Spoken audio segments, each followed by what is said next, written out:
classroom. Kompleto rin naman, meron silang toilet bowl at meron ding faucet. Ang problema, sabi ng Pangulo, may mga lugar dito na walang tubig. Kaya importante raw na magawa ng paraan ng gobyerno para mabigyan ng sapat na water supply ang mga paaralan para na rin sa hygiene ng mga estudyante. Yun lang.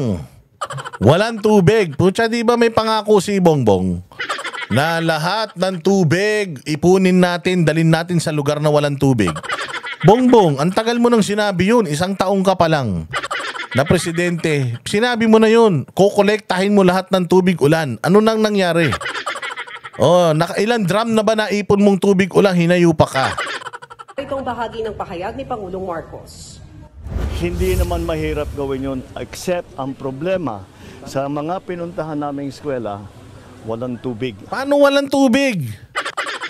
Ha, Bongbong, paano walang tubig dyan? San Miguel, Bulacan, ang lapit niyan. Alam mo ba kung ilan ang dam sa Bulacan? Bustos Dam. Tapos meron pa silang Angat Dam. Dalawang dam na kagad. Meron pang iba. Napakadaming dam, ilog dyan sa Bulacan. Puta, San Miguel, Bulacan, eskwelahan walang tubig. Bakit? Nang tinapay. Alam mo ba sa ibang bansa, ang inaatupag na nila, pabilisan na sila ng tren? Maglift na yung tren ng China.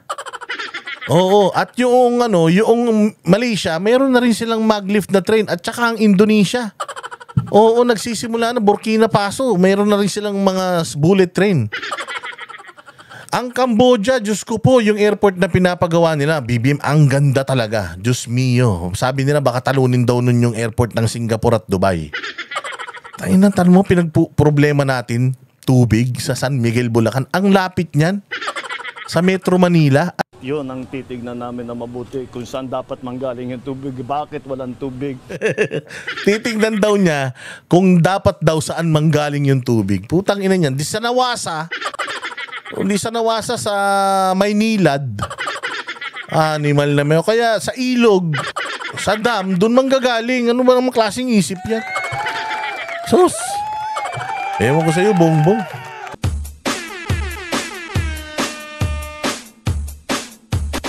Dancing with the beat with DJ Glenn on the mix.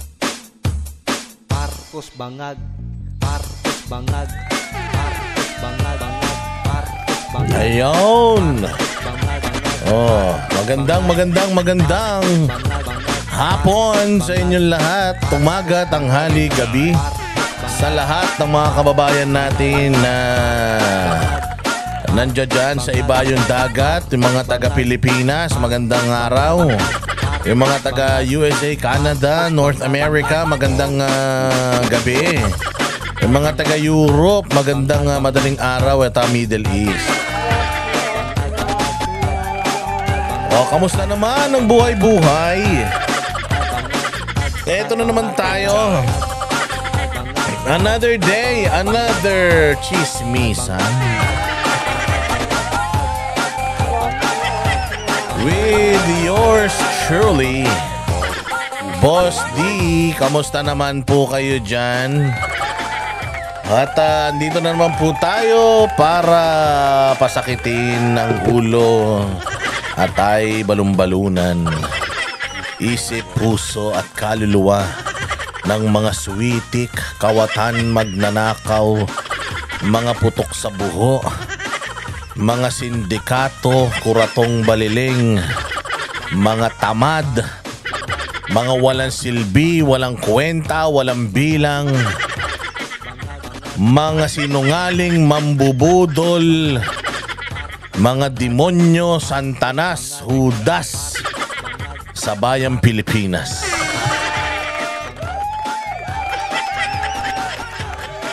Ayan. Mga kababayan na gustong-gusto ng chismisan. Nakapag-take sides na ba kayo? O bagong lahat, magpasalamat muna tayo sa lahat ng mga Banateros worldwide at mga proud DDS sa buong mundo. Maraming salamat sa mga bagong subscribers natin. Ay grabe grabe, maraming salamat We are now at 190k. Dami na nating Dami na nating mga nabudol sa YouTube. Ayan, syempre, sabi ko nga sa inyo. Andito na naman ang vlogger na walang kwenta. Ang vlogger na hindi dapat pinaniniwalaan. Ang vlogger na hindi dapat siniseryoso. So kahit pa paano, 190 na rin yung mga nakasanib na sa ating walang kwentang community. Maraming salamat sa inyo. Sa mga bagong mga subscribers natin, anong ini-expect nyo? Mamaya expect kayo na expect ng sobra-sobra. Hindi, dito sa channel natin, masaya lang dito. Good vibes lang. Napakarami ng problema ng bayang Pilipinas, anak ng tinapay na yan. Ang dami ng problema ng Pilipinas, masyado pa natin gagawing toxic. Hindi, dito sa channel natin, puro kabalbalan lang pag-uusapan natin. Mga bagay na wala naman talagang kakwenta-kwenta. Ating re-reactionan lahat yan, ha? Anong ha? Ha? Anong ha na naman? Ano na naman yung ha na yan?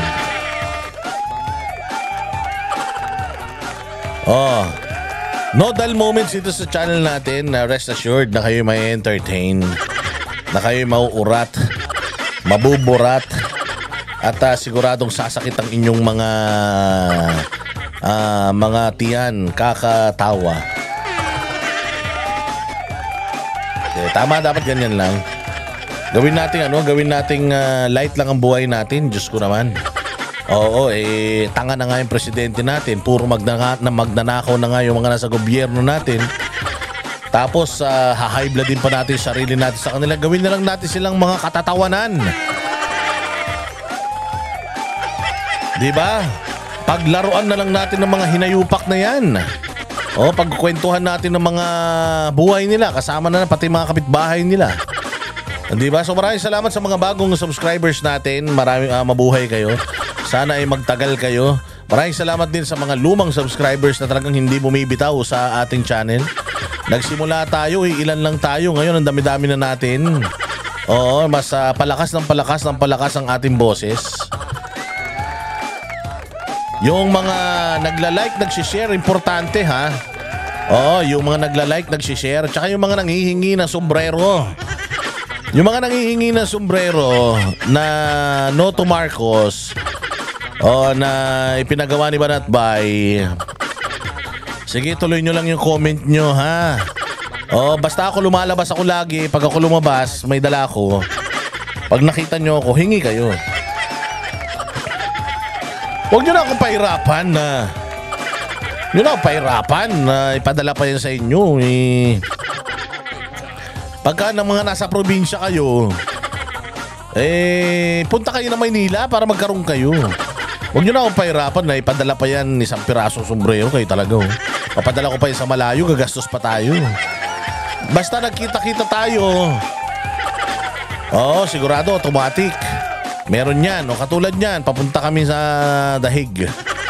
Pagpunta namin doon, yung mga kababayan natin na talagang bisit na sa pamilya ng mga satanas, ng mga Marcos na yan, mamimigay tayo. Basta kailangan sumumpa kayo na hindi na kayo magpapabudol muli. Libre yan. Libre yan ha. Basta sumumpa kayo na hindi na kayo magpapabudol. Anong hana naman? Walang hiya talaga to. Hananghay. Ayan ha. So, ano natin yan? Yung mga nandito ako sa ganito, sa ganyan. Gusto nyo magkaroon, ako puntahan nyo. Kung gusto nyo namang gawin, ako papupunta sa inyo. Ako pa magpapadala sa inyo kayo naman.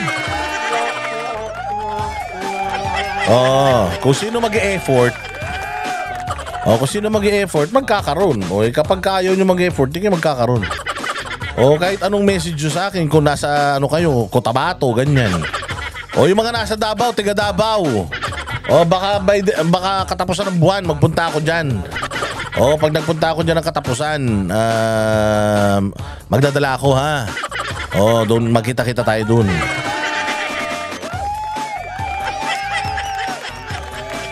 Basta dyan sa mga taga-Hague, yung mga taga-Europe, France, yung mga taga-Italy, yan dyan sa the Netherlands, sa The Hague, Rotterdam, Amsterdam. Kita-kits tayo dyan, magdadala tayo ha. Tigil nyo na yung away-away nyo dyan. Okay, yung mga Pilipino, mga kapwa ko, kababayan ko, diyan sa nagtitipon-tipon sa harap ng diyan sa Duterte Street. Itigil nyo na yung mga kampi-kampihan nyo, tigil nyo na yung mga away-away nyo. Hindi naman kayo ang bida dito, mga Duterte. Hindi to usapin ng kung sinong pinakamagaling, sinong pinakamagaling mag-organize, o sinong ganito. Hindi na yan usapan ng ganyan. Pagka mayroon tayong common na pinaglalaban, focus na lang tayo doon. Huwag na tayo magpaligsahan. Sinong mas magaling mag-organize, sinong mas magaling salita, sinong mas magaling mag-vlog, sinong mas nauna, sinong sampid lang. Wala nang ganon. Oo, para yan sa ating lahat eh. Alam nyo, sa totoo lang, kung malapit lang yan, hindi lang kayo tao dyan. Sigurado ako mas madami pang tao dyan. Kaya lang nagkataon na napakalayo talaga niyan sa Pilipinas. Dahil kung malapit-lapit lang yan eh. Kaya nga hindi nila dito ipinakulong si Pangulong Duterte dahil baka biglang tayuan ng monumento si Pangulong Duterte kung saan man nila ikukulong dito yan eh. Kaya nila nilagay yan dyan sa malayo para hindi makapunta ang tao. Tapos nakakapunta kayo dyan dahil may pera kayo, dahil convenient sa inyo. Salamat sa inyo sa mga paghahatid ninyo ng balita dyan. Yung mga may social media, yung pagpapakita nyo sa buong mundo kung gaano natin kamahal si Pangulong Duterte, na even if nagli-live kayo, gumagastos kayo ng sarili nyong pera, na kahit na pahinga nyo na lang, itatayo nyo pa dyan, umulan umaraw. Na-appreciate namin yan at maraming salamat sa pagpapakita nyo ng pagmamahal. Sana dun na lang magtapos. Sana dun na lang magtapos. Yung mga galit kay Alvin, yung mga Albinatics naman na galit kay Maharlika, nawawala kayo sa focus. Baka mamaya sabihin nung mga Dutch na ang gulo-gulo nyo. Nung naman, hindi naman nagkakagulo. Kayo talagang mga supporter ni Digong, kayo talaga ang kayo talaga ang pampagulo sa mundo. Mamaya ganunin tayo eh. 'Di ba? Ayaw naman natin mangyari yan kasi gusto natin makita na we are as united as possible. Okay? So tigilan nyo na yan. Yung kakachismis, anak ng tinapay kayo, ang dami ng problema ng Pilipinas, di pa kayo nagpapadala sa Pilipinas. Puro chismis yung inuuna nyo, na kesyo si ganito, kesyo si ganyan, nakakainis si ganito, bida-bida si ganito. Yun naman sa mga vloggers naman dyan, pati yung mga organizer, wag na kayong mga bida-bida masyado, ha? Wag kayong masyadong, wag nyo nang angkinin yung dahig. Okay, may-ari na yan. Utang na hindi kayo magmamana ng kaharian na yan. Kaya yung lider-lideran nyo, tigil-tigil nyo na din yan. Pabayaan nyo lang yung mga tao na mag-enjoy. Enjoy nila yung sarili nila, yung kalayaan nila. Swerte-swerte nyo kaya dyan sa Amsterdam. Napakaswerte nyo dyan kasi nakakapagpahayag kayo ng malaya. Mantakin mo, marami nag-message sa akin, hindi naman pala bawal pala talaga yung mura-murahin mo yung mga Marcos dyan. Isipin mo, meron kayong ganyang kalayaan dyan sa dahig. Tapos nagtitipon-tipon kayo kahit gaano kayo karami, hindi kayo itinataboy. Dito sa Pilipinas, putang ina, mag-usap lang yung 10 DDS eh. Putay, didimanda ka na. Okay. Kaya palang parang awa nyo na, ha? Parang awa nyo na. Ano na lang natin, ibalato na lang natin to kay Pangulong Duterte. Yung mga hati-hati dyan, merong team ganito, team ganyan. Naknang tinapay kayo, wala namang patimpalak yan. Wala namang premyo kung sino yung pinakamagaling na DDS na Duterte supporter. Wala namang yan, na award. Okay, tigil nyo na yan. Isa lang ang magaling, si Pangulong Duterte lang. At ang kanyang mga anak. Doon na tayo, ha? Huwag na natin pakialaman, lalong-lalo na yung mga personal na buhay nila. Oo, huwag na natin pakialaman. Basta dito lang tayo sa politika nila, sa Pilipinas. Dito lang tayo, focus lang tayo sa mga maitutulong nila sa bayang Pilipinas. Focus lang tayo na makalabas si Pangulong Duterte kahit sinong bida-bida dyan. Oo, wala nang ganyan. Tsaka wala nang pigilan. Okay, wala nang pigilan. O kung meron dyan nagpunta, gusto niya mag-brat panty lang siya.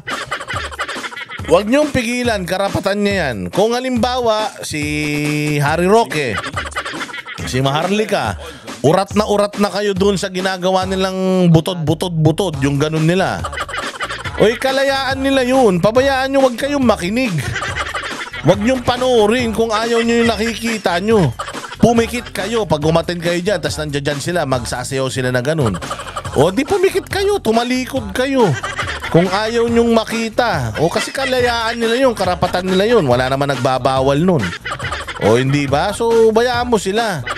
Huwag nyo silang pangunahan. O kung ikaw naman, ayaw mo sa ano, o gusto mo naman yung ginagawa nila, o di tangkilikin mo. O ganun lang yung bigayan lang yan, respetuhan lang yan.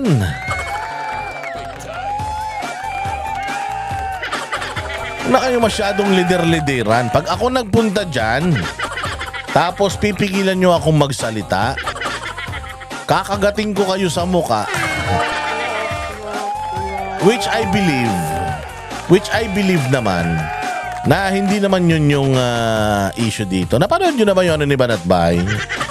Napanood nyo na yung vlog ni Banatbay? Oh, sa paliwanag ni Banatbay dun sa kanyang vlog ay naingayan yata habang tawag dyan, nagpipresscon. Kasi sabay yun eh, habang nagpipresscon sila si VP Sara. Di umano habang nagpipresscon si VP Sara, naingayan daw yata.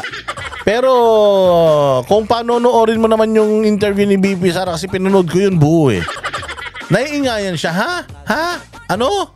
Ganon, tanong siya ng tanong paulit-ulit. Pero wala naman siyang sinabi na hinaan nyo, pahinaan nyo. Wala naman ganon.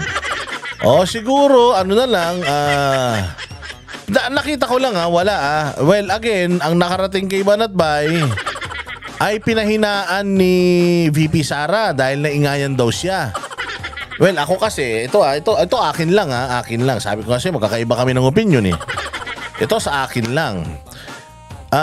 Press, ano yun? Concert ba yun? O gathering yun? Maraming tao, may stage.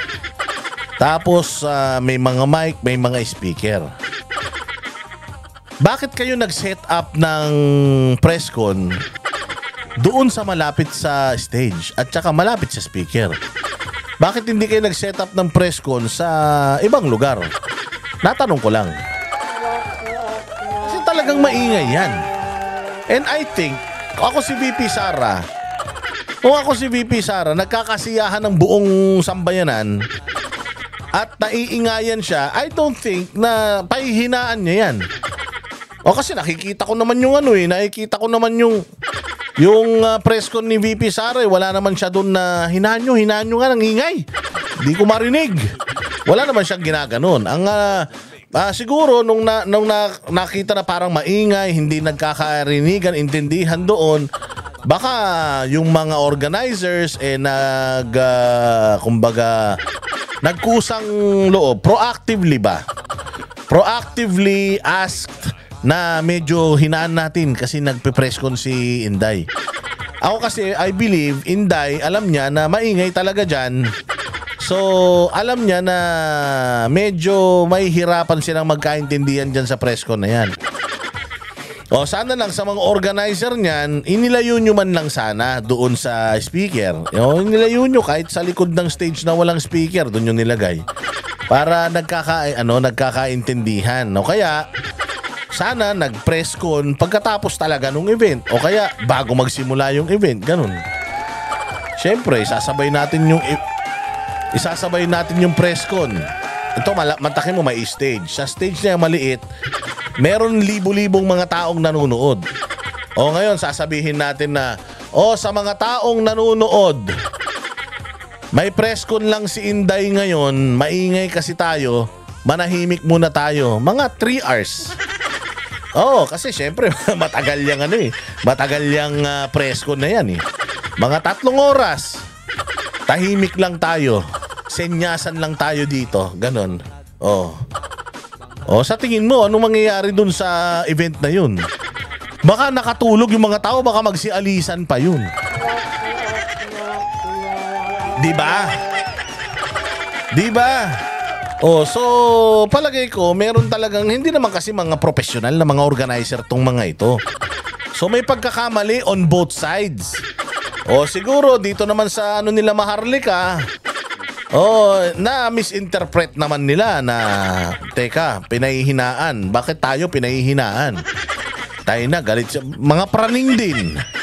Galit sila sa atin Pinipersonal tayo dito Kanina, ang ingay-ingay Lahat nakapagsalita tapos nung tayo na, pinipigilan na tayo. Aba, parang minamaliit tayo dito Parang kasi narinig ko dun sa sinabi ni Maharlika sa kanyang vlog. Sabi niya, tinanong mo ako kung magsasalita ba ako. O di ina-assume ko na hindi pa talaga ako kasama sa programa.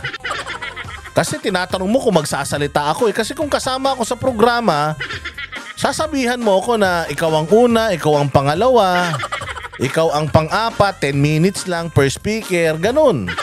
Hindi. Ang tanong mo sa akin, magsasalita ka ba? O kung sabihin kong hindi, di hindi na ako kasama doon. Pag sinabi kong oo, sige, isisingit kita. Parang ganun na nangyari. So medyo meron ding fried chicken.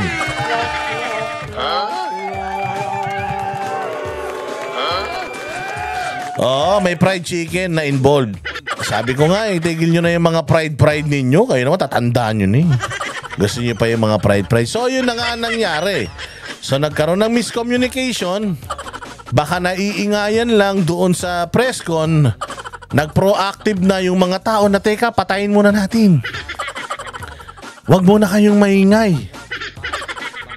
Tapos ang dating naman sa isa, ba't kami pinipigilan? Yung iba hindi pinipigilan. Away-away na. Ayun naman. Para kayong mga bata. Mano ba naman yung anuhin ninyo? Yung nag-usap-usap kayo dyan na bakit pinatahimik nyo kami? Hindi po, kasi nga naiingayan si BP Sara. Inutusan kami na pahinaan. Ano inutusan kayong pahinaan?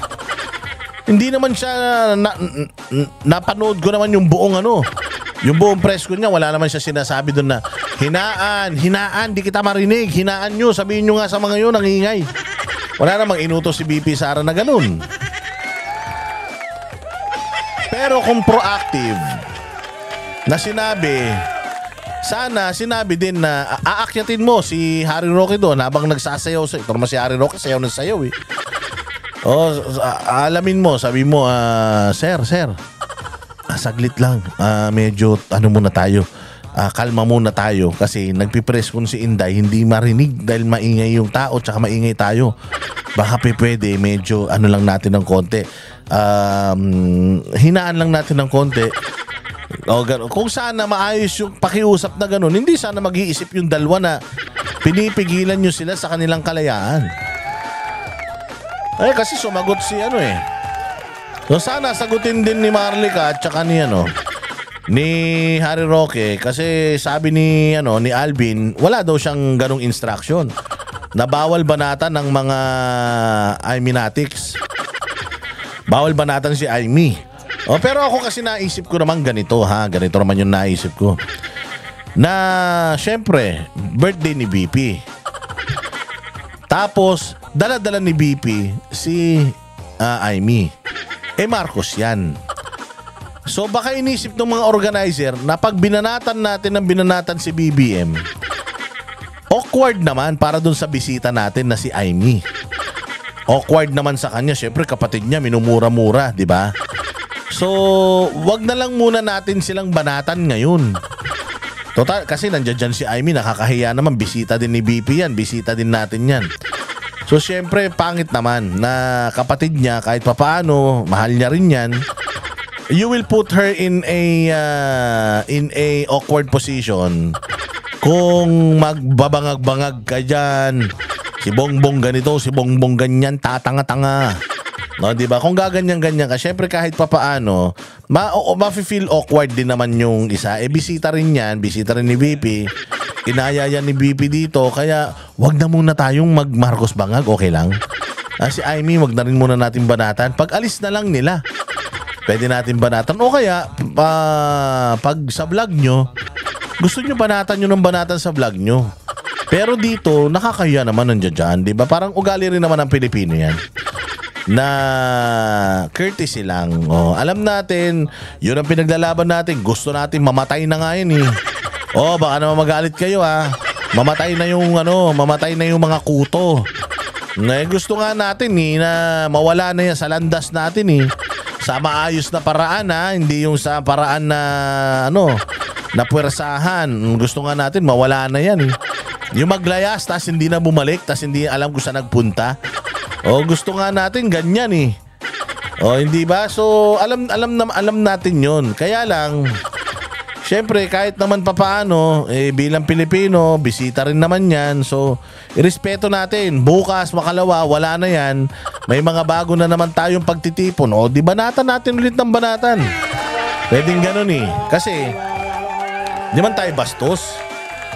Hindi naman tayo dapat bastos kasi katulad niyan, sabi ko nga kay Banat ba Banat, paano kung biglang nandiyan dyan si Aimee, nandiyan dyan ka rin? Kakausapin ka niya, anong gagawin mo? Sabi niya, aalis ako, ayoko siyang makausap. Aalis ako, hindi kayo mag-aaway. Hindi na, basta aalis na lang ako. Walk out na lang ako kasi hindi ko talaga siya kayang harapin at ayaw ko siyang kaharap, ayaw ko siyang kausap. Dapat ganun, civil na lang kayo. Wag nyo na lang pansinin, di ba? Nandiyan dyan siya. Gusto natin na nandiyan dyan siya. Tapos bisita pa naman. Tapos mura-murahin natin yung kapatid niya. Siyempre kahit papano, kapatid niya pa rin yun. Siguro ganun yung nila. Tinitingnan ko lang yung mga posibilidad ha. Siguro ganun ang posisyon nila Alvin. Kaya ayaw nila siguro na magbangag-bangag, butot-butot ganyan. Baka yun ang kanilang motibo. Kaya ganyan. Hindi lang na ipaliwanag ng maayos. Kung ako sana nagpaliwanag ng maayos noon, sinabi ko nga sana na kasi ganito yan. Syempre bisita rin yan. Kahit nagalit tayo sa pamilya Marcos, kahit pa paano Marcos pa din yan. So, let us spare the Marcoses isang araw lang. And let's continue bashing them tomorrow. Di ba? Wag naman yun nandiyan yung syempre nandiyan si Aimee. Naman na. Baka pwedeng gano'n pero pwedeng hindi rin. Gumagawa lang ako ng senaryo. So, it is a case to me it is a case of it is a case of miscommunication, misunderstandings, and a little bit of Jollibee. A little bit of Jollibee. Parehas nagbibida-bida. Nagbibida-bida itong dalawang nasa stage. Nagbibida-bida naman yung mga organizer noong event.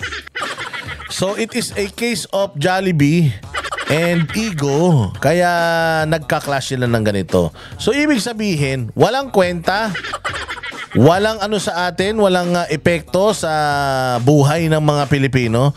Wala rin niyang may tutulong sa kaso ni Pangulong Duterte. Bagkus nagkakaroon pa ng content itong mga malalagkit, mga oily, mga walang skincare na mga vlogger ni Bongbong Marcos. Okay?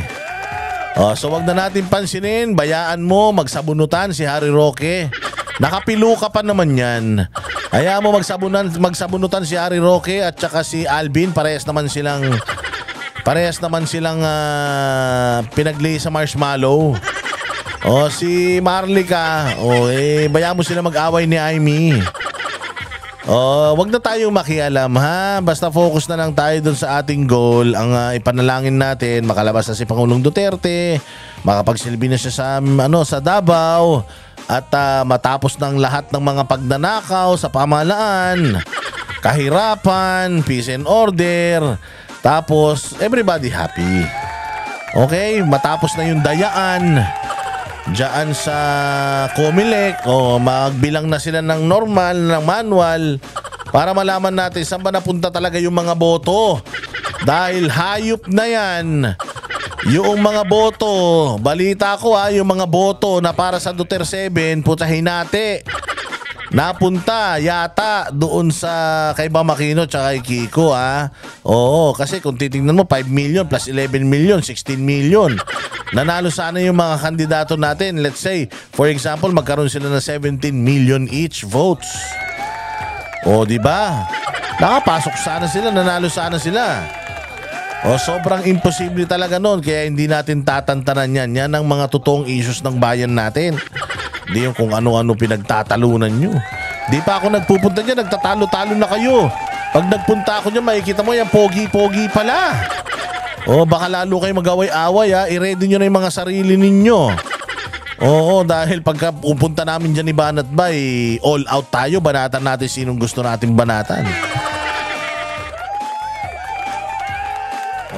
Tsaka nga pala, anniversary na din po ngayon mga bossing noong Day of Infamy, yung unang pagpasok na illegal ng mga otoridad dyan sa 4 na properties ng Kingdom of Jesus Christ. May namatay pong 2 Blaan na miyembro ng Blaan tribe, yung mga indigenous people natin dyan sa may Sarangani, yung Kitbug. Okay, may namatay po dyan na 2 at may mga minor de edad na nasaktan, marami nasaktan. So gamitin din po natin itong araw na ito para alalahanin ang simula ng paghihirap, simula ng pagtatrabaho, simula ng panghahayop ng Marcos government sa bayang Pilipinas.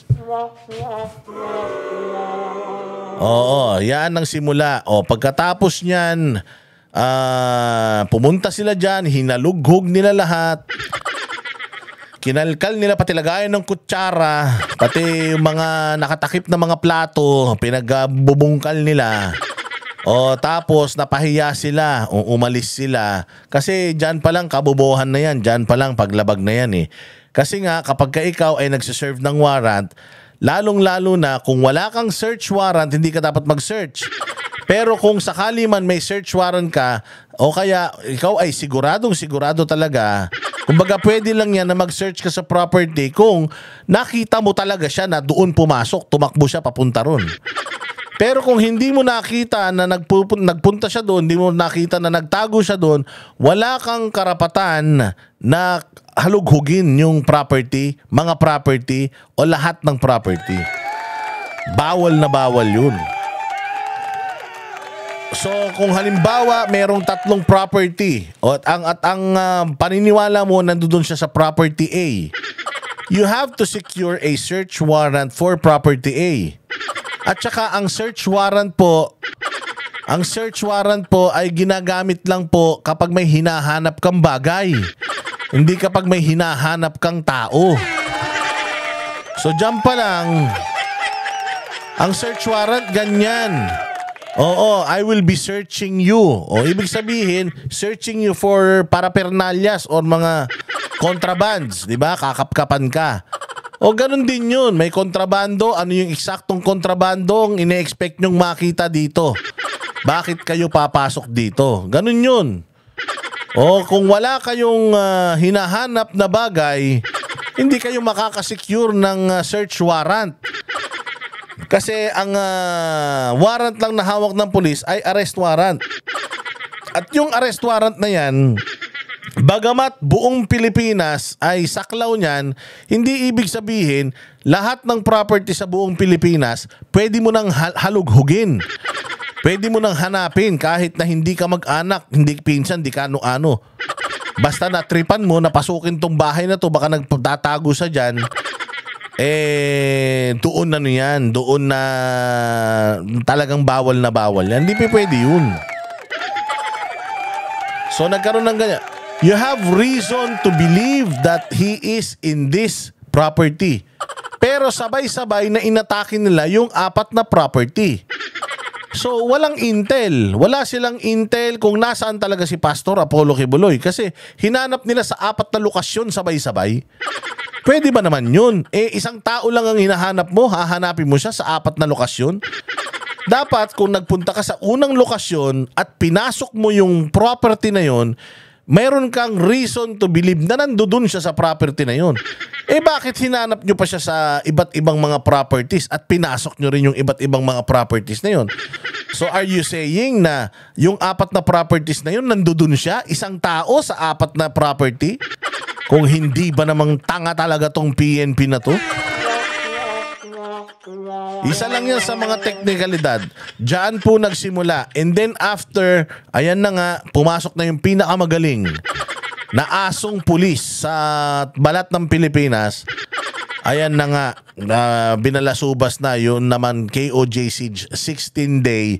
Doon naman nagsimula diyan kay Torre. So, samahan po natin ang mga kababayan natin dyan sa Kingdom of Jesus Christ na ngayon ay ginugunita yung 1 taon na pang-aabuso sa kanila na hanggang ngayon wala pa ring report ang putang inang Commission on Human Rights na yan. Di ba natatandaan ninyo? Hinihingi ng Senado yung kanilang findings whether may human rights violation ba doon sa operation ng police, doon sa Kitbog, yung unang Day of Infamy at saka yung 16-day siege dyan sa KOJC.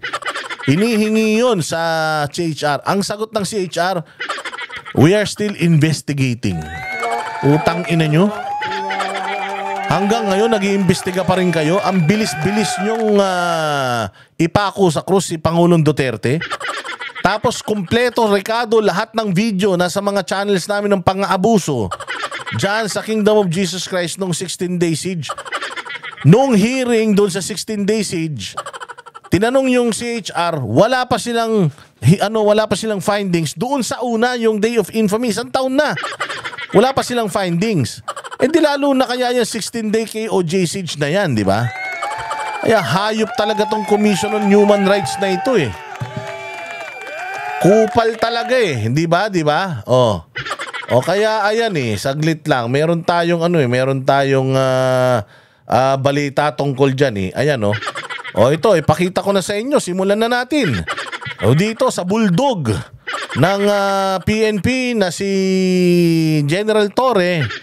Na naglilinis-linisan. Akala mo mabait ang hinayupak. Hipokrito. Ang dami niyang mga sasabihin dito na putang ina hindi niya ginagawa. Ito pakinggan nyo itong balitang to. Iginit ni PNP Chief Nicolas Torre III na ang Commission on Human Rights ang kanilang boss sa pagprotekta sa karapatang pantao. May bago rin siyang direktiba sa Gagong po siya. Commission on Human Rights yung boss niya. Tartado. Ang boss nyo yung mamamayang Pilipino. Yan ang nagpapasweldo sa inyo, hindi Commission on Human Rights. Inan nyo? Yung Commission on Human Rights ever since, ayaw na niyan sa mga Duterte. Kaya boss mo yan dahil ayaw sa mga Duterte, ganon. Promote ng mga pulis. Nangunguna sa balita si Kari Cator. Kari, ano itong direktiba ni PNP Chief Torre? Sige, obligado ng magsumite ng affidavits of arrest ang mga pulis na gustong magkaroon ng pwesto o ma-promote. Mapwesto? Saan po pwesto? Tumaas ang posisyon? Hindi pwesto yun. Tumaas ang rango, ma-promote. Hindi pwesto. Kasi yung pwesto, binibigyan mo sila ng posisyon sa isang lugar. Tama? Posisyon nga Ba naman tong tong reporter na to? Yan daw ang magsisilbing patunay na nakapag-aresto sila.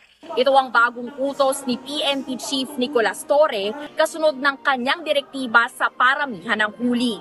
Pakinggan natin ang kanyang pahayag. Ang basic na trabaho ng pulis ay manghuli. Utang ina Andiyan may shota niya si Jean Pardo. Ba't nandiyan ka, Jean Pardo? Tayo na yan, ang lapit mo pa kay Torre. Baka magselo sa iyo yung asawa. Titig na titig ka sa labi ni General Torre Parang gusto mong dilaan ah.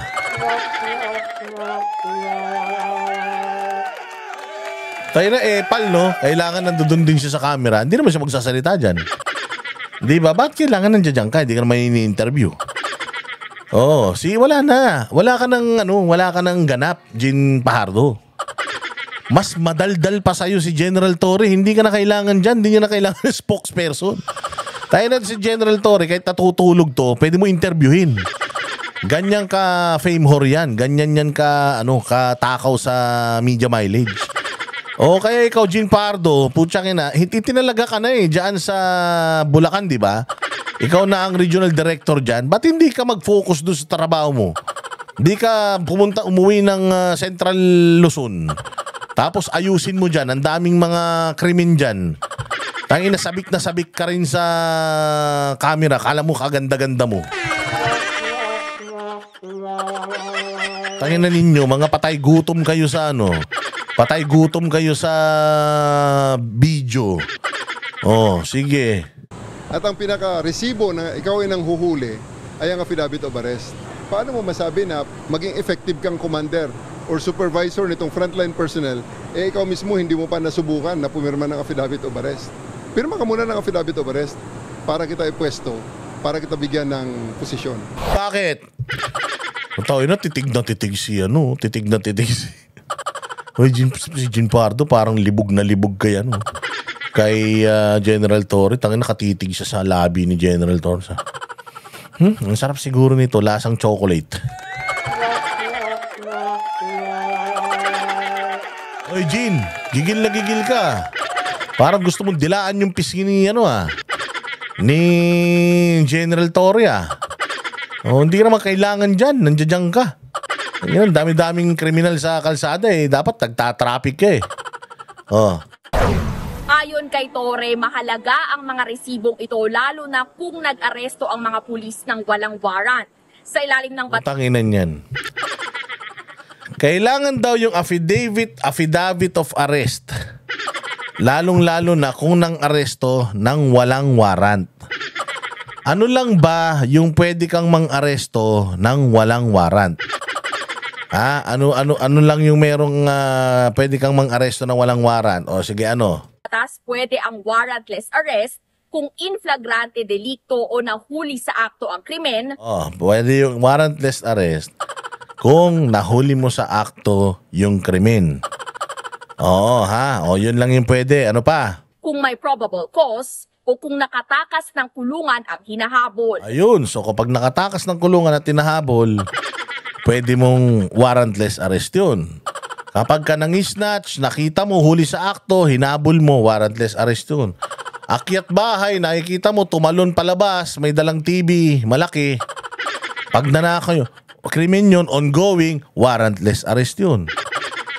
Ano yung sinasabi nitong Torre na to na kahit walang warrant ay pwede mong arestuhin basta alam mo na meron warrant? Halimbawa, nakita mo si Criminal A, alam mo na may warrant siya, wala kang dalang warrant, nakita mo siya, so dapat mo siyang hulihin. Tapos, sa presinto na siya magpaliwanag. May warrant ka, nasa presinto, naiwan ko, sumama ka. Pwede daw yun. Pero, sabi, nung isang patrolman lang to yung si patrolman yung tinanggal nila, yung nag-livestream na galit sa kanila, ang sabi nung tao, bawal na bawal daw yun. Oo, bawal na bawal daw na manghuli ka nang wala kang dala na warrant of arrest. Kasi unang-una sa lahat, kapag nanghuli ka, babasahan mo siya ng Miranda rights. You have the right to remain silent. Anything you say can and will be used against you in the court of law. O syempre, tatanungin, ba't mo ako inaaresto? Meron kang kaso. Anong kaso ko? Basta may kaso ka. Nakita ko na may warrant ka. Kaya huhulihin kita. Doon sa presinto, sumama ka, nandoon yung warrant mo, babasahin ko sa'yo. Mali yun. Maling-mali yun. Kasi nga, may karapatan ang bawat Pilipino na alamin kung bakit mo siya hinuhuli. So kung hindi mo may papaliwanag sa kanya kung ano yung rason bakit mo siya inuhuli, hindi mo siya dapat hulihin. Paglabag sa batas yun. Kung meron nga siyang warrant pero hindi mo alam kung ano yung laman ng warrant na yun, at saka yung warrant of arrest na yan, walang picture yan. So kailangan dun sa warrant of arrest, yung pangalan, ma-identify mo siya na siya talaga yun. Hanapan mo siya ng ID, meron akong warrant dito, I suspect ikaw yun. Ano, patingin ako ng ID mo, pagtingin ng ID parehas doon sa warrant of arrest. Yan, o, pwede mo siyang huliin. Pero hindi ka sigurado kung siya talaga yon, at ako mismo na hinuhuli mo, hindi ako sigurado na may kaso talaga ako at meron akong papel. Kasi kailangan maipabasa mo sa kanya yung warrant of arrest niya eh. Ikaw ay inaaresto namin sa salang gagahasa ng kambing. Oh, ayan. Oh, ito yung pangalan mo, ito yung complainant mo. Oh, halika, sumama ka. You have the right to remain silent. Anything you say can and will be used against you in the court of law. Oh, if you have the right to have an attorney. If you don't have an attorney, the state will provide you one. Di ba ganun yan? Kaya nga si Pangulong Duterte, di ba si Pangulong Duterte hinahanap nasan yung aking warrant of arrest. Nasa cellphone lang. Hindi pwedeng nasa cellphone lang. Hindi pwedeng digital. Kailangan merong printed, nakalagay doon at maipaliwanag mo sa akin anong kasalanan ko. Hindi ba inaaresto mo ako under the jurisdiction of the Philippines dahil nasa Pilipinas ako? So kung nandito ako sa Pilipinas, yung batas sa Pilipinas ang dapat masunod. Oh, may warrant of arrest ka. Saan? Sa Hague. Eh, putang ina, hindi naman ako Haitian. Hindi naman ako taga-Hague, hindi naman ako Dutch. Hindi naman ako, Pilipino ako eh. At nandito ako sa Pilipinas. So yung batas dito sa Pilipinas, ang dapat nating sundin, ang dapat kong sundin. Pinaliliwanag ko sa'yo, ano ang nilabag kong batas sa Pilipinas. May kaso ba ako sa Pilipinas? Eh, hindi nga, may kaso nga sa ibang bansa. Hindi tayo saklaw niyan dahil hindi tayo member ng ICC. Diba? So dito pa lang alam mo na hipokrito talaga ito si General Torre. Oh, hindi ba? Hipokrito. So kailangan daw lahat ng inaaresto may warrant of arrest. Pero siya, paano yung aresto niya nung walang warrant of arrest? Oh, puros Interpol. Discretion ng discretion ng state kung i-honor natin yung Interpol arrest order, red notice, kung ano man yan. And besides, kung meron man yan, hindi pwedeng basta ka na lang nilang ibibigay doon nang walang due process. Di ba? Dapat haharap ka sa korte sa Pilipinas. Kung ikaw naman ay foreign, ikaw ay alien, hindi ka Pilipino, pwede ka nang ipatapon ka agad. Pero kung ikaw ay Pilipino, ikaw ay saklaw ng konstitusyon ng Pilipinas, dapat ma-avail mo yung lahat ng legal remedies under the Philippine Constitution. Diba? So dito, nag-fail si Torre. Wala siyang alam tungkol dito eh. Siya ang nagpapasimuno ng ganito, warrantless arrest. Tinanggal na nga yan eh, doon sa 1987 Constitution eh. Kasi nung panahon ng mga action star, 'di ba? Panahon ng mga lumang siga, sila ERAP, FPJ. Arestado ka, sa presinto ka na magpaliwanag. Nung martial law ganyan eh. Walang habeas corpus eh. 'Di ba? Na arestuhin ka na lang. Sa presinto ka na magpaliwanag. Kahit wala kang warrant of arrest, arestuhin ka. Dahil feeling lang nila, lumalabag ka sa batas. Binago na nga yun eh. Kailangan may warrant of arrest. Oh. Pumasok yung hinayupak na yan dyan sa Kingdom of Jesus Christ. 16 days. May warrant of arrest ba siya? Meron. Para kanino? Silvia Simanes, Pasig City. O bakit nasa Davao siyang gago siya? O yan yung mga pagkakamali niya. Na as bright as day, alam natin lahat yan. O tapos ngayon, magbibida-bida ka na para ma-promote ganito, ganyan, ulul. Hindi ka naman na-promote sa magandang mga pinaggagawa mo eh. Wala ka namang magandang ginawa eh. Nagsimula ka sa NCRP, sa QCPD na Nakilala ka doon ka sa katarantaduhan. Napunta ka dinistino ka sa ibang lugar, katarantaduhan ulit ginawa mo dyan sa Samar. O, tapos pagpunta mo naman dyan ng Davao, kabalstugan din ginawa mo. Nung naging CIDG ka, katarantaduhan yung ginawa mo sa pagpaparesto kay Pangulong Duterte. Lahat ng ginawa mo, puros kabalbalan, puros illegal, labag sa batas. Tapos ini-expect mo na ini-expect mo na itong mga pulis mo gagawa ng legal? Kung ikaw na pinuno nila, puro illegal, ang dami mo pang demanda. Hindi ba? Tapos kasama mo pa ang Commission on Human Rights. Putang ina, ganito kasatanas ng mga to. How ironic na ang human rights violator na si General Torre ay pinapupurihan ng Commission on Human Rights. Tandaan natin dapat ang Commission on Human Rights iniimbestigahan ito si Torre sa mga ginawa niyang kahayupan sa Kingdom of Jesus Christ. Pero hanggang ngayon, wala pang findings ang CHR, pinapupurihan na nila itong si Torre. So anong ibig sabihin yan? Ibig sabihin yan, walang ginawang human rights violation si Torre diyan sa Kingdom of Jesus Christ. Ibig sabihin, yung pagdadamit ng pulis ng hindi namang pulis, hindi yun paglabag sa batas. Yung paghuhukay sa eskwelahan ng walang permit, enough para hindi makapasok yung mga kabataan sa eskwelahan ng 1 buwan mahigit. At dahil pwedeng mag-collapse ang building niyan sa ginawa niyang hukay, hindi yan paglabag. Yung ginawa niyang pagsira sa simbahan, yung ginawa ni General Torre na pagsira sa simbahan ng Kingdom of Jesus Christ, yung planong pagpapasabog pa nga Plano pa nga susunugin para daw mapalabas lang lahat ng mga kailangang lumabas So ano yun? Hindi ba yung paglabag sa karapatang pantao? Yung 16 na araw kang manirahan sa isang lugar na hindi naman sa'yo. Na kahit palabasin ka na ng may-ari, ayaw mo pa. Yung ginawa nila na pangtitirgas doon sa mga miyembro ng Kingdom of Jesus Christ. So hindi ba yan paglabag sa karapatang pantao? Di ba? Kahit yung ko napapahay. Ano pa?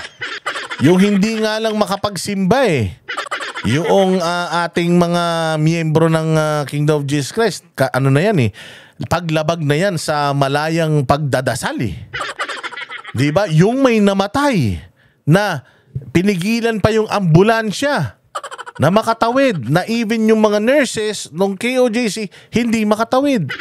Na yung ambulansya sa labas, hindi pa napapasok. Yung mga pasyente sa loob, hindi pinalalabas. Hindi ba yan paglabag sa karapatang pantao? Utang ina nyo, tapos Commission on Human Rights? Pinipatronize nyo itong ganitong klase ng tao? Nakikipag-partnership kayo sa ganitong klaseng tao na nuknukan ng dami ng kaso? No wonder. No wonder talagang itong Commission on Human Rights laging nakapanig sa mga kriminal. Pag may namamatay na adik, buhay ang mga putang ina niyan. Kapag may namamatay na may namatay na pulis, wala sila. Pag may namatay na suspect, puta, buhay na buhay sila.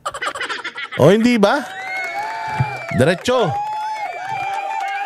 Git naman ng PNP chief, walang mangyayaring extrajudicial killing sa kanyang pamumuno. Sinabi niya ang lahat ng ito sa kanyang pagbisita sa tanggapan ng Commission on Human Rights kanina. Siya raw ang unang PNP chief na gumawa niyan. Narito ang mga pahayag ni Torre at ng chairperson ng CHR. Ikaw lang talaga ang kauna-unahang PNP chief na ganito kademonyo. Kaya talagang ikaw lang ang gumawa ng mga bagay na yan. Huwag mo nang ipagmalaki. Walang talagang PNP chief na kayang gumawa nung ginawa mong kademonyohan. Kahit nga si Satanas mahihiya sa'yo sa kasamaan ng ugali mo CHR is Ayan itong katabi niya, itong punyeta na yan. Taga CHR yan yung nangako na tinanong sila So ano nang status doon sa unang pagpasok nila sa Kingdom of Jesus Christ? May mga taga CHR na nag-interview. Ano nang status Under investigation. Okay. So ito na, yung pangalawa, KOJ Siege. So under investigation din. May pangalawa na nangyari, hindi pa tapos yung una? O hanggang ngayon, o tanungin mo sila, ano nang naging resulta ng investigasyon ninyo doon sa paglabag sa karapatang pantao nung unang pagpasok nila at saka itong pangalawa? Meron na? Tanginan nyo, wala pa. Oh, bakit wala? Oh, bakit wala? Eh, putsang na. Siyempre, kalaban eh. Di ba? Kalaban eh. Oo, ang tinatry nyo sana na magkaroon ng mahahanap nyo dyan yung mga tawag dyan. Yung lumabag sa yung human trafficking. Yun ang hinahanap nyo, human trafficking. Eh wala, even sa Amerika copy-paste yung kaso dun sa Amerika tsaka dito. Yung dun sa Amerika na-dismiss na Oh, so paano yan? Oh, nasa na yung report? Wala. Oh. Boss, on the protection of human rights. And I do recognize at ako ay nagpapasalamat sa CHR for keeping us always in check and being a partner of the Philippine National Police in ensuring that everything that we do is within the ambit of the law. Wow, within the ambit of the law. Ang kapal ng mukha mo. Within the ambit of the law? Warrant of arrest mo, Silvia Simañez. Pasig, taas nandun ka sa Davao, within the ambit of the law. Utangin nang yan, magpapalipad ka ng helicopter, ang baba-baba. Enough para masira yung solar panel ng KOJC, ng JMC. Eh, paano kung sa ilalim nun may nadaganan, may namatay? Tangin na, demonyo ka. Aminin mo yan. Ambit of the law. Ang dami-dami mo ang kaso. Diba? Mayroon ka pang may kinasuhang ka pa na illegal detention. O napnuknukan ng dami ng kapalpakan mo. Persona non grata ka pa. Tapos within the ambits of the law, kapal ng mukha mo. Isa ho sa mga pangunahing institusyon na binabantayan ng komisyon ay ang ating kapulisan. Oh, anong nangyayari? Oh, ano na nga nangyari doon sa nangyari sa Kingdom of Jesus Christ, doon sa 16-day na pananatili nila doon? Na yung basic rights na makapag-aral hindi natupad. Dahil sa tagal nila doon, hindi nakapag-eskwela yung mga estudyante. Yung karapatan ng tao para sumamba. Oh, hindi nila nagawa dahil 16 days yung mga pulis kinurdunan yung simbahan nila. Yung karapatan na makagala-gala ka peacefully sa sarili mong property. Hindi natupad yun dahil ang daming pulis.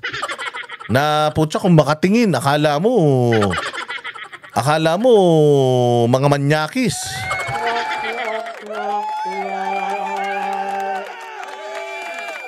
Di ba? Oh, ang daming paglabag doon. Oh, Commission on Human Rights. Ano na nangyari sa report?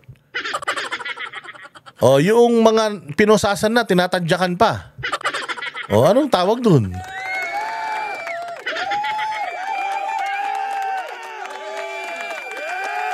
Oh, hindi ba? Sinira yung simbahan. Hinuka yung eskwela ng walang pakundangan.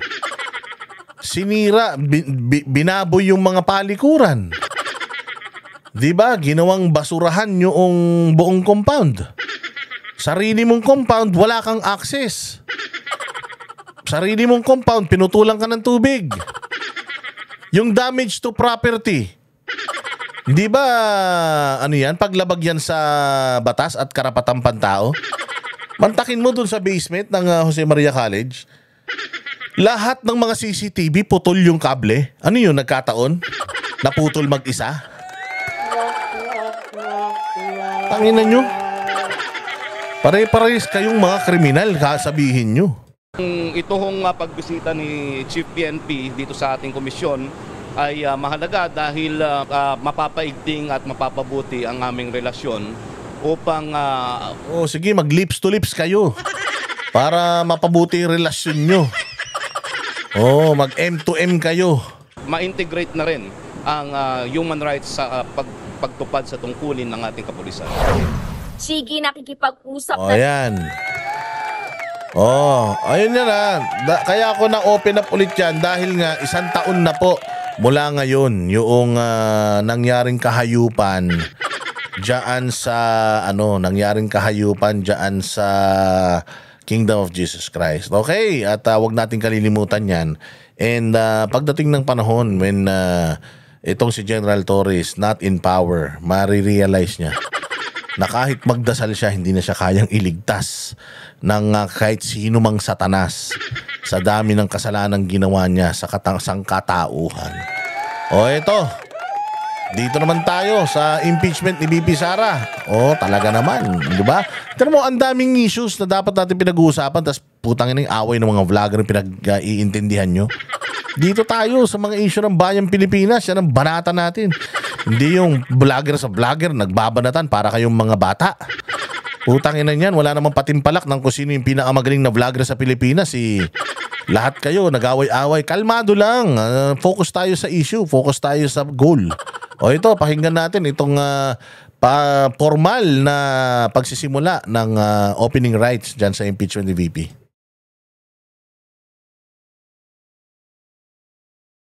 Ngayong hapon po ay formal nang nagbosyon ng Senate minority sa plenaryo para simulan na agad ang opening rights ng impeachment trial ni Vice President Sara Duterte. Pero bago po yan ay nanindigan si Senate President Chis Escudero na hindi siya makikinig sa mga anyay gustong madaliin ang impeachment trial ni Vice President Duterte.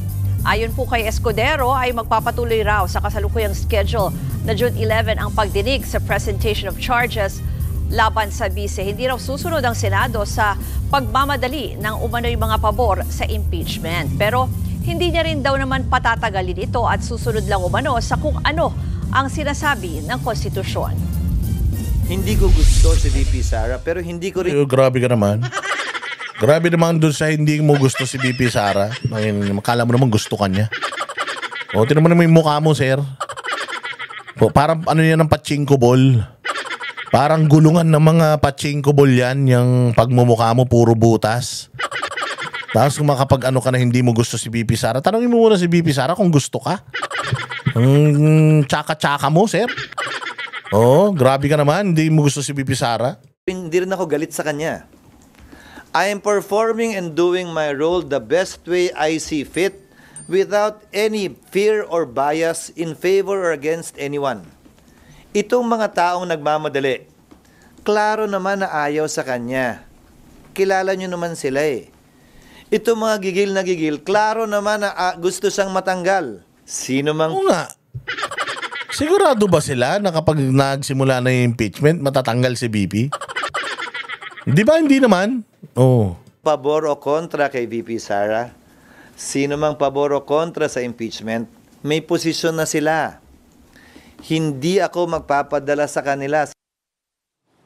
Yan pong narinig nyo ay pahayag ni Senate President Chis Escudero, pero yan po ay bago itong nakikita nyo na live na kuha mula dyan po sa Senado kung saan ngang formal na hiniling ng minority dyan na simulan na itong impeachment proceedings para kay Vice President Sara Duterte. Ang sinasabi po kanina ni Senator Ontiveros ay hindi naman daw po tatagal ng 1 oras kung masimulan yung opening rights. Pwede daw pong mag-oath na muna si Chis Escudero bilang presiding judge at silang mga senador ay mag-oath bilang senator judges. Ganon din yung formal na ipresenta nga itong articles of impeachment na ipinadala pa ng Kamara noon mula pa noong Pebrero. Samantala, tinawag namang isang kasalanan ni Lingayen Dagupan Archbishop. Puta, ito na. Ito na yung kupal na si Socrates Villegas. Puta, nakikialam na naman. Kupal ka talaga, ha? O, Katoliko ako. Hoy, Socrates Villegas, ika na naman. Ang hilig mong makialam sa problema ng Pilipinas. Tikom ang bibig mo sa mga pagnanakaw ng mga kongresmang hayop ka. Mantakin mo. Sinisisi nyo si VP Sara na nagnakaw. Inilahad na ni Toby Chanco at saka ni Frasco sa Cebu. Inilahad na nila na kaya sila pumirma dahil ipinangako sa kanila yung mga budget. Okay, yung mga pera nagkabayaran para pumirma ng impeachment para kay VP Sara. So, sinisita natin yung mga sinasabi niyong pagnanakaw sa pondo, samantalang pumirma sila dahil sa pondo, nananakawin din naman nila. Dito ka lang nakikialam kay BP Sarang, hayop ka. Tangina nyo, bakit hindi na lang kayo magbinyag? Wala naman kaming pakialam sa trabaho nyo. Magbinyag kang kupal ka. Lahat ng tao, bata dyan sa paligid mo, binyagan mong ulul ka. O kung gusto mo, magkasal ka. Lahat, kahit hindi nagmamahalan, ikasal mong hayop ka. Wala kaming pakialam sa ginagawa nyo sa simbahan. Wala kaming paki sa mga kahayupang ginagawa nyo sa likod ng altar, ha? Wala kaming pakialam doon. Wag lang kayong nakikialam sa mga bagay na labas na sa bukasyon nyo. Okay? Labas sa bukasyon nyo, itong pakikialam dito, lalong-lalo na kung putang inapuros kayo mga bayas. Pagka mga Duterte lang, dun lang. Tikom ang bibig ninyo sa mga Marcos. 5,500 flood control project, 1.4 billion per day. Putang ina ninyo, mas malaki yan. Bakit hindi kayo nag-iingay tungkol dyan? Binabaha ang mga Pilipino. Yung mga Katolikong nagsisimba sa inyo, mga hayop kayo. Kahit wala naman natututunan sa inyo tungkol sa salita ng Diyos, pero kayo politika, na dapat puro salita lang ng Diyos ang ano nyo, ang pinakapakalat nyo, puro kayo mga propagandistang mga hayop kayo. Imbis na magpakain kayo ng mga mahihirap, ang laki-laki ng pera ng CBCP na ini-invest dyan sa BPI. Putan yun, dami nyo ng pera. Lahat kayo, puros lang naman din kayo tanggap ng pera. Mula sa mga miyembro ng simbahan ng Katoliko, kasama na ako dyan. Wala naman kayo nagagawa. Mga hayop kayo. Imbis na tulungan nyo yung mga Pilipino, putang ina, nakikialam kayo sa politika. Wala kayong ganap dito sa impeachment, mga hayop kayo. Ang daming rapist na pare. Yan ang tupagin nyo. Tanginan nyo yung mga nangyayaring kabulastugan dyan sa simbahan nyo, yan ang tutukan nyo. Okay lang sa akin kung lahat pinakikialaman nyo. Noon, galit na galit kayo sa mga Marcos. Di ba? Never again. Lahat kayo nakikipag-rally pa. Putang ina ngayon. Nakita nyo kung gaano kahayop itong gobyerno ni Marcos, tapos Duterte pa rin ang galit na galit kayo. Tayo na matagal nang wala si Duterte sa gobyerno. Galit na galit pa rin kayo kay Duterte. O isip mo, may mga bago ng problema ngayon. Kasinungalingan, pagnanakaw. O ayan, si Martin Romualdez may kaso sa Amerika, bribery. Ba't hindi nyo kino-call out yan? Yung pagtaas ng kuryente, pagdami ng may hirap, walang trabaho, yung pambubudol sa bigas, ang taas na ng crime rate, ang daming drugs. Ang balita ko may nahuli pang droga sa Argentina. Argentina ba yun? O basta somewhere in Latin America ba yan? O na parang may mga crew na mga Pilipino na hinold dahil tonelada, kilo-kilong cocaine ang nahuli sa kanila. May ganyan na yung katindi ang Pilipinas, putangin na ninyo, tapos impeachment ang inaatupag nyo. Dapat lahat ng issues ng gobyerno natin, inaano ninyo, pinaprioritize nyo. Ano pa? Tangina nyo, yung impeachment ni BP Sara, sinisilip ninyo. Sinampahan din ng impeachment ni Cardema, ang presidente ng Pilipinas. Putangina, dinedma ng Congress. Tapos, pagdating dito sa Senado, pinupuwersa nyo yung Senado na mag-push through dito sa impeachment. Samantalang yung Congress, hindi man lang in-entertain yung impeachment para kay presidente. Ano yan? Dati kayong galit sa mga Duterte, sa mga Marcos. Ngayon, aso na kayo ng mga Marcos. Di ba? O bakit hindi nyo na sila sinisingil dun sa human rights violation ng tatay niya?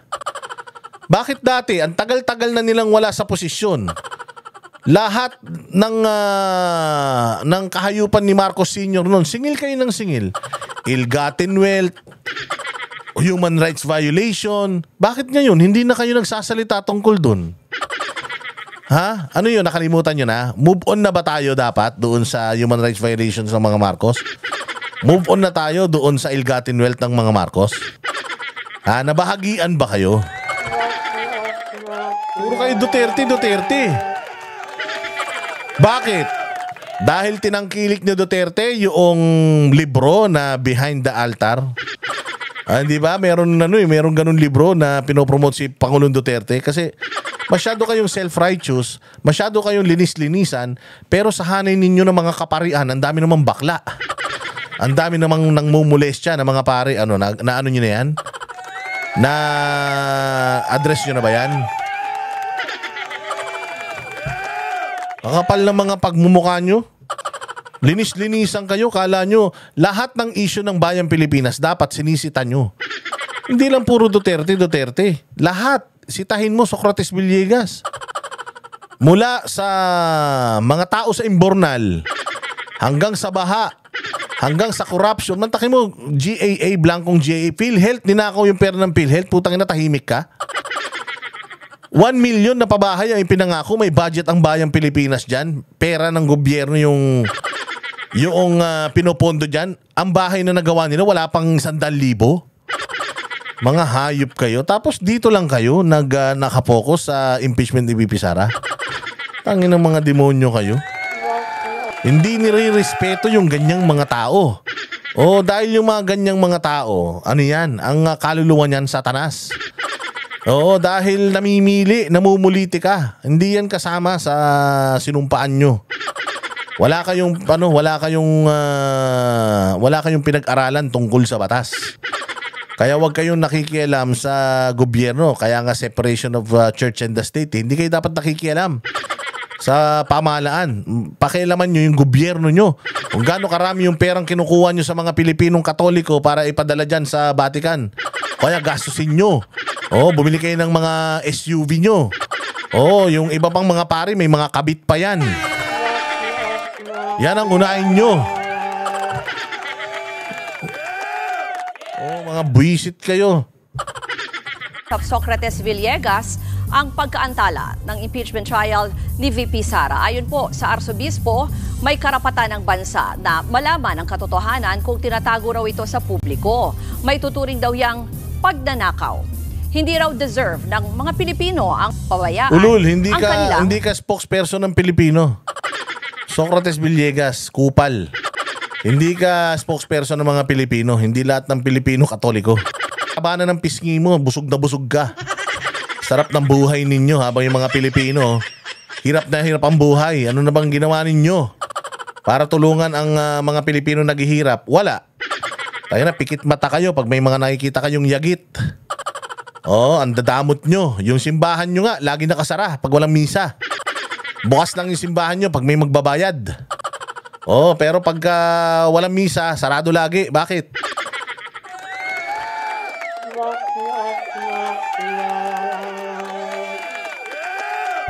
Kaya nauubos yung mga nagsisimba. Kasi aatin ka ng simbahan, mantakin mo, may problema ka sa buhay. Pupunta ka ng simbahan, magdadasal ka, gusto mo ng koneksyon sa Panginoon. Tapos biglang ganito yung mga paring magsasalita. Pag pariringgan si VP Sara, pariringgan si Duterte, pag-uusapan nyo war on drugs. Utang ina niyan, gusto mo nga magdasal, gusto mo nga maging reliyoso isang araw lang. Puros na nga politika sa TV, pati sa vlogger, pati ba naman itong mga pare, politika pa rin. Di ba? Di ka naman mabibisit niyan.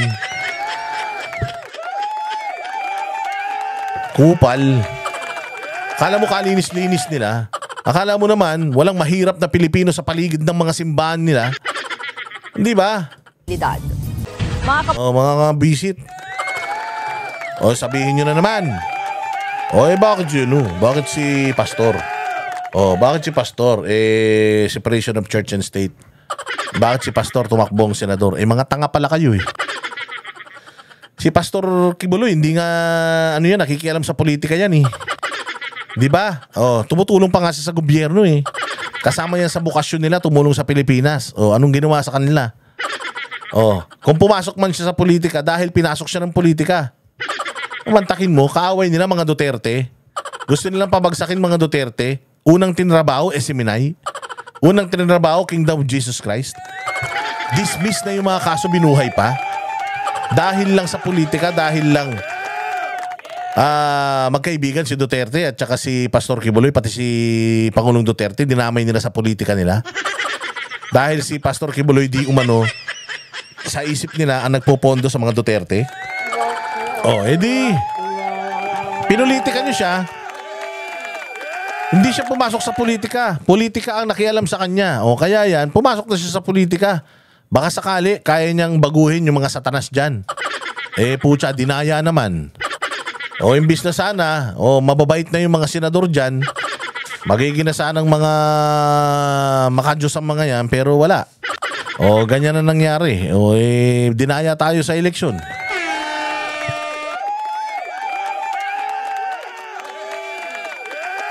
Hindi ba? Yun lang naman ang ano natin dyan eh. Yun lang naman ang pero ito, tingnan natin ito, putainan. Tingnan natin yung magaling na presidente natin. Dahil itong magaling na presidente natin ay nagpunta nitong mga nakaraang araw dyan sa mga eskwelahan para mag-inspeksyon. Ang galing-galing talaga ng presidente natin. Talagang siya ang presidente ng mga inspeksyon. Putangin yan. Baka puro impeksyon na to sa utak. Walang ginawa kundi mag-inspeksyon. Noong nakaraan, nag-inspeksyon to sa NAIA. Sabi niya, pinakamaganda daw yung NAIA ngayon. Tangina pa, paano nangyari yan? Pinakamaganda yung NAIA, lahat na naman nga ng bag, puro balot na naman. Noong nakaraan, nasunog pa, pati yung carousel nung mga bag. Pucha, pati yun, umapoy. Ano ba naman yan? Pucha, pag kumulog, kumidlat lang, delayed na yung mga flight dyan. Tapos sasabihin niya yun na daw ang pinakamagandang airport. Naknak ng tinapay. Akala mo ngayon lang nagpunta ng airport, lagi namang alis ng alis.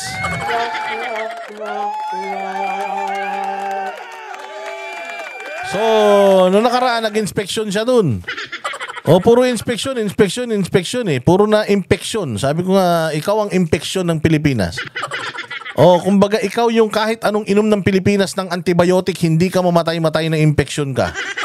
Hindi ka mawala-wala, hindi ka gumaling-galing. Ngayon, nagpunta na naman siya dyan sa mga eskwelahan. Madami siyang mga nakita.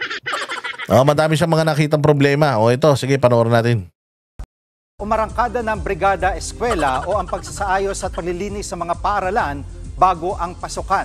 Nag-inspeksyon sa ilang paaralan si Pangulong Bongbong Marcos at napansin niya ang ilang kakulangan. Nangunguna sa balita si News 5 Malacanang correspondent Maricel Halili. Maricel, ano ang napansin ng Pangulo na dapat ayusin sa mga pinuntahan niyang paaralan? Sabi ko nga wala namang problema talaga. Ang problema siya. Sa totoo lang, ang pinakamalaking problema ng Pilipinas, hindi naman yung mga nakikita niyang depektibo eh. Ang pinakamalaking problema siya. Jiggy, sa unang araw ng Brigada Eskwela, 2 public schools ang binisita ni Pangulong Bongbong Marcos dito sa Bulacan at kabilang na nga itong Tibagan Elementary School sa San Miguel. May mga concerns na nabanggit ang Pangulo. Una, may mga building pa siya na nakita na Marcos type na dapat daw ay na-repair na after 20 to 30 years. Pero meron daw siyang nakita na mga na mga building daw Marcos time pa na hindi pa daw nare-repair. Tandaan ninyo tandaan ninyo. Mula 2022. Okay, mula 2022, 23, 24, 25. Ilang taon na? 3 taon na, mahigit. Sino na presidente niyan? Siya. Ilang beses na tayo nagkakaroon ng budget tungkol sa beautification ng mga eskwelahan. Mantakin mo, may mga luma pa ring building. Alam mo kung bakit? Kasi nga for the past years, ang gobyerno, siya ang pumipirma ng budget dapat nasa batas na pinakamataas ang budget ng education. Pagdating sa paghahati-hati ng kayamanan ng Pilipinas. Alam nyo ba na for how many years, I think 3 consecutive years or at least 2 consecutive years, pinakamataas ang DPWH. So lumabag sila sa batas. Ngayon, di ba mayroong sinasabi si BP Sara noon na naknan tokwa, may project para sa beautification. Tangina, ganito yung pera, tapos 12% na lang yung matitira sa amin. Tapos ini-expect pa ninyo? Hindi ba mayroong ganyang expose noon? Si VP Sara na kinakatkong yung pera ng Department of Education. Na ito ang hinihingi ng Department of Education. Halimbawa, humihingi ng 4 na bilyon pampagawa ng mga silid-aralan. Anong ginawa? Dumaan sa kay speaker at saka doon sa kanyang julalay. Dumaan sa kanila na doble. Naging 15 billion pa nga yata eh. Naging ganun kalaki, 15 billion halimbawa. Yun yung budget. Sabi nga niya, pateka, ito nga lang hinihingi ko eh. Bakit dinagdagan nyo? Ito ang masaklap. Kung 4 billion yung hinihingi niya, dinagdagan na nila. Pucha, kinuha pa nila yung porsyento nila dun sa 4 billion na pampagawa sana ng mga silid-aralan. Naging kalahati pa yung 4 billion, naging 2 billion na lang. Kunyari lang yun pero ganun yung sistema. Pinick up ba ng Katoliko yan? Socrates Villegas, pinick up mo ba yan? Commission on Human Rights, pinick up nyo ba yan? O karapatan to ng mga estudyante, yung budget na yan, hindi nila nakukuha.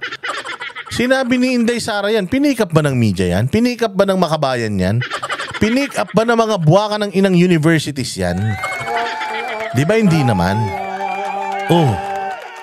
Bakit ngayon nakikialam kayo? Ang daming issues na ni-raise ni Inday Sara ng corruption sa Pilipinas, sa Kongreso, wala naman ni isa sa inyo bats an eye. Di ba? Wala man lang tumingin, nagsaliksik, nakisimpatya, nakinig, nag-echo, wala. Tapos ngayon, magkano? Ultimong, tinan mo yung sa ikinakaso nila kay BP Sara, alam nyo ba na COA na mismo ang nagsabi na wala siyang pananagutan?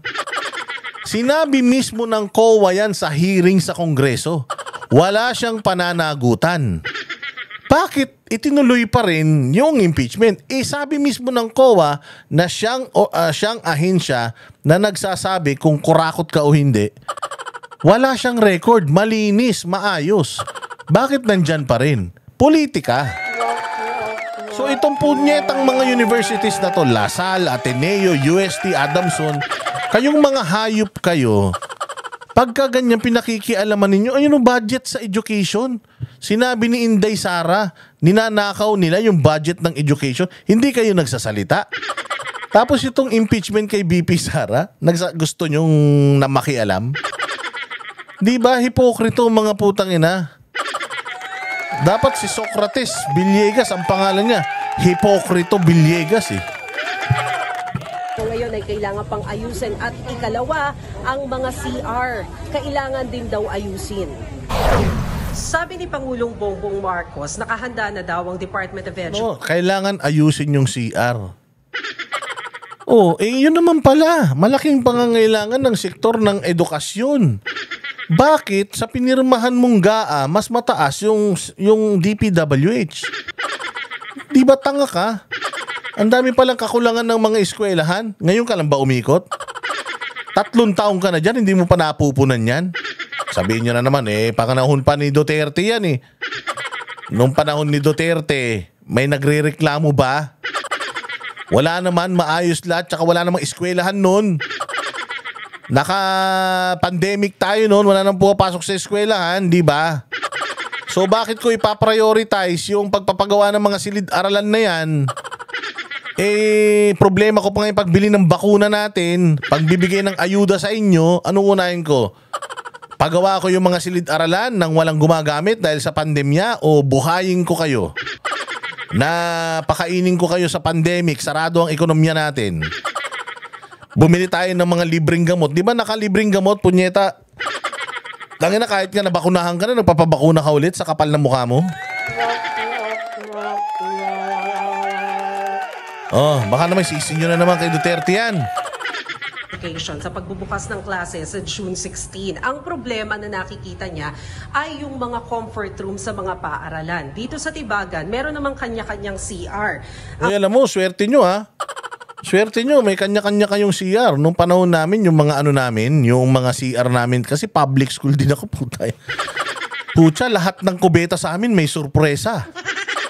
Oo, pucha yan, sabi ko sa'yo.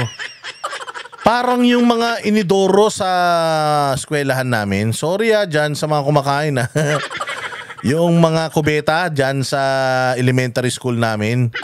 Oo, anak ng tinapay. Putang ina, pag taintay ka, pagbukas mo na ganun, putya yan, maniwala ka. Diyos ko po, may buhay na po yung gumagalaw na po sila. Kadiri. Ay, grabe. Tayo na yan. Kaya alam nyo, kaya maraming mga estudyante noon, matatandaan mo yan, lahat tayo ng mga estudyante, sa mga batang 90s, batang 80s, lahat tayo nagkaroon na ng kaklase na nataisap sa lawal. Nataisa sa lawal. Alam nyo kung bakit? Tayo na hindi talaga, yung mga kubeta talaga ng mga public school noon, putya, ibang klase. Oo, pag ganun mo, iba na talaga kulay. Alam mo yung flash doon, isang beses isang taon lang gumagana. Isang beses isang taon lang gumagana yung flash doon, mga bossing, Diyos ko po. Talaga magdadasal ka, sana umabot sa bahay to. Yung pag sumakit ang tiyan mo, tumatakbo ako pauwi ng bahay. Kasi anak ng toko talaga, pag doon ka sa may doon ka sa inidoro ng public school jejebs. Pucha, pag sisisihan mo, traumatic talaga. Alam nyo ba na meron akong trauma sa mga nakasaradong inidoro? Kahit sa mall, sa eskwelahan, sa bahay ng kaibigan. Basta ewan ko, lagi akong, pag nakita ko, halimbawa, nasi-CR ako, no? Pupunta ako sa mga restaurant, ganyan, may CR sila. Pag nakasara yung pag nakasara yung lid, putangin na takot ako niyan. Oo, kasi nagka-trauma ako nung elementary ako. Pag bukas kong ganun, kinausap ako nung nandun sila. Hay, hoy, putangin na ka. Sabi sa akin nung pagbukas kong ganun, dadagdagan mo pa. Hindi na kami magkasya rito, oy. Ganun. Kaya nagkaroon ako ng phobia doon sa inidoro na ganyan. Basta nakasara, may ginto yan. Magdadasal ka, sana wala. Oy, wala, ayos. Pero putya, maniwala ka, kung hindi man may mga sabit-sabit. Kadiri ang hayop. Swerte nitong eskwela na to, may sarili-sarili silang CR. May kanya-kanya silang kubeta. Palagay ko wala na silang kaklaseng nataisa sa lawal. Ako, bawat grade 1, grade 2, grade 3 hanggang grade 6, may kaklase akong natataisa sa lawal. Kaya nga nung nakaraan, nagkaroon kami ng konting reunion. Ang yabang-yabang nung kaklase ko Sabi sa akin, "Oy, ikaw yung di ba? Ikaw yung nalaglag dun sa flagpole." Di ba? Ikaw yung nalaglag kasi meron ganun, di ba? Yung flag, meron yun, tas meron mga dyan yung tawag dyan? Yung meron mga water lily. Di ba? May mga water lily, ganun, may nakapalibot na tubig dun sa may flagpole Malalaglag ka talaga dun nalaglag ako dun isang beses, inano ako. Di ba ikaw yung nalaglag dun sa may flagpole, di ba? Sabi ko, ako nga yun. Di ba ikaw yung nataisa sa lawal? Naku, maniwala ka. Hanggang ngayon, di pa kami nag-uusap. Kasi talagang inano ko, di ba ikaw yung natae? Tanginan yan. Umagos yung ginto. Umagos yung ginto sa binti mo. Ayaw mo magpunta doon sa CR. Yun. Classroom, kumpleto rin naman, meron silang toilet bowl at meron ding faucet. Ang problema, sabi ng Pangulo, may mga lugar dito na walang tubig. Kaya importante raw na magawa ng paraan ng gobyerno para mabigyan ng sapat na water supply ang mga paaralan para na rin sa hygiene ng mga estudyante. Lang, walang tubig. Pucha, di ba may pangako si Bongbong na lahat ng tubig ipunin natin, dalhin natin sa lugar na walang tubig? Bongbong, ang tagal mo nang sinabi yun. 1 taong ka pa lang na presidente. Sinabi mo na yun. Kukolektahin mo lahat ng tubig ulan. Ano nang nangyari? Ilan drum na ba naipon mong tubig ulan? Hinayo pa ka. Bakit walang tubig dito sa mga eskwelahan na to? Kasalanan mo yan. Itong bahagi ng pahayag ni Pangulong Marcos. Hindi naman mahirap gawin yun, except ang problema sa mga pinuntahan naming eskwela, walang tubig. Paano walang tubig? Bongbong, paano walang tubig dyan? Sabi mo nun, iipunin natin lahat ng tubig ulan. Dadalhin natin sa mga lugar na walang tubig, gagawin patubig sa mga pananim para umunlad ang mga agrikultura. Dadalhin natin sa mga lugar na wala. Ayan, San Miguel, Bulacan, ang lapit niyan. Alam mo ba kung ilan ang dam sa Bulacan? Bustos Dam. Tapos meron pa silang Angat Dam. Dalawang dam na kagad. Meron pang iba. Napakadaming dam, ilog dyan sa Bulacan. Puta, San Miguel, Bulacan, eskwelahan, walang tubig. Bakit? Oh, ikaw kasi, kung ano-anong inaatupag mo. Oh, puro kayo kayo ng party. Kaya minsan tama yung ginagawa mo BBM na bumababa ka, na namamasyal ka na ngayon. Dati kasi hindi ito nagpupunta sa mga ganyan O tinan mo ngayon, nakita mo. 'Di ba kaya mong solusyonan yan, tubig? Ng tinapay. Alam mo ba sa ibang bansa ang inaatupag na nila, pabilisan na sila ng tren? Maglift na yung tren ng China. Oo, at yung Malaysia, mayroon na rin silang maglift na train, at saka ang Indonesia. Oo, nagsisimula na. Burkina Faso, mayroon na rin silang mga bullet train. Ang Cambodia, Diyos ko po, yung airport na pinapagawa nila, BBM, ang ganda talaga. Diyos mio. Sabi nila baka talunin daw nun yung airport ng Singapore at Dubai. Tayo na, tanong mo, problema natin, tubig sa San Miguel, Bulacan. Ang lapit niyan sa Metro Manila. Alam mo ba na yan? Na yung San Miguel, Bulacan, isang oras lang ang layo niyan sa Metro Manila. Bulacan lang, walang tubig. Di ba? Hindi ka nagtataka niyan na na sila, yung mga ibang bansa, nagsiunlaran na, tayo tubig pa rin pinag-uusapan. Ano tayo, Afrika? Walang hiya naman talaga Kaya maganda na bumababa ka, nakikita mo yung problema. Di ba? Ang problema, ikaw, paano mo susolusyonan yung problema? Tingnan mo sabi dito. Yun ang titignan namin na mabuti, kung saan dapat manggaling yung tubig, bakit walang tubig. Titignan daw niya kung dapat daw saan manggaling yung tubig. Putang ina niyan, di sa Nawasa sa Maynilad. Animal na mayo. Kaya sa ilog, sa dam, doon manggagaling. Ano ba namang klaseng isip yan? Sus! Ewan ko sa'yo, Bongbong. Ulitin natin yung problema niya sa tubig. Manggaling yung tubig, bakit walang tubig? At yun ang titignan namin na mabuti, kung saan dapat manggaling yung tubig, bakit walang saan daw dapat manggaling yung tubig? Di sa gripo. Saan ba dapat manggagaling yung tubig? Tubig. At nagbabayad naman sila para sa kanilang water supply. Sa panayam naman, nagbabayad daw ng water supplies, walang tubig. Kasi ito naman ang problema, anay. Natin sa principal ng Tibaga na si Mr. Casimiro Reyes, ang nabanggit niya naman na problema dito sa kanilang paaralan ay anay. 17 raw ang building nila dito sa kanilang paaralan. Okay, so dapat yan traces na. Hindi na uso yung kahoy, aanayin talaga dyan. Dapat yan, yung tawag dyan, yung bakal na, tapos nire-ribbit na lang yung mga kisame, ganun. Mantakin mo. Ito pa rin problema natin. Anay. Problema natin, kisame, anay, tubig. Kaya pinoproblema na nila sa ibang bansa kung paano lumipad yung mga kotse. Oo, walang hiya na yan. Tapos tayo, ganito pa rin. Ay, kawawang Pilipinas. Sige na, masyado ng malungkot yung kalagayan natin. Maraming salamat sa mga nanood. Bahala kayo sa buhay nyo. Kung may natutunan kayo dito o wala, salamat sa inyo sa pagtangkilik nyo. Mabuhay kayo at sana ay mas marami pa kayong mga mapanood na video. I-ano nyo naman, i-like and share nyo naman at mag-comment kayo. Salamat din po sa mga nagsusuper thanks sa channel natin, ha? Mabuhay kayo. See you again sa susunod na vlog. Kami ang boses ng masa, hindi natatakot. Katotohanan lang, di kami nalulunod. Walang bahid ng sismis, lahat ay totoo. Kahit sino ka pa, pag mali ka babanatan ka.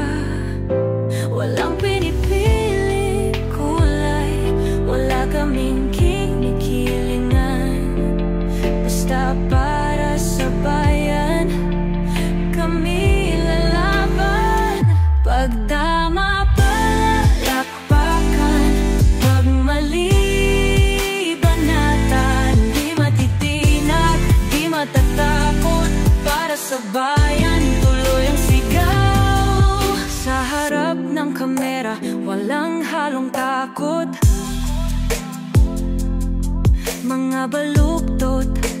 kayo'y tutumba. Ang hustisya at totoo, yun lang ang mahalaga. Kahit sinong harang, di kami matitinag. Walang pinipiling kulay, wala kaming kinikilingan. Basta para sa bayan, kami lalaban. Pag tama palakpakan, pag mali banatan, di matitinag, di matatakot. Para sa bayan, tuloy ang sigaw. Kung nasa tama ka, ikaw ay aming kasama. Pero pag mali ka, handa ka na bang mabasag? Banateros kami, walang inuuran. Dahil bayan muna, bago ang sarili.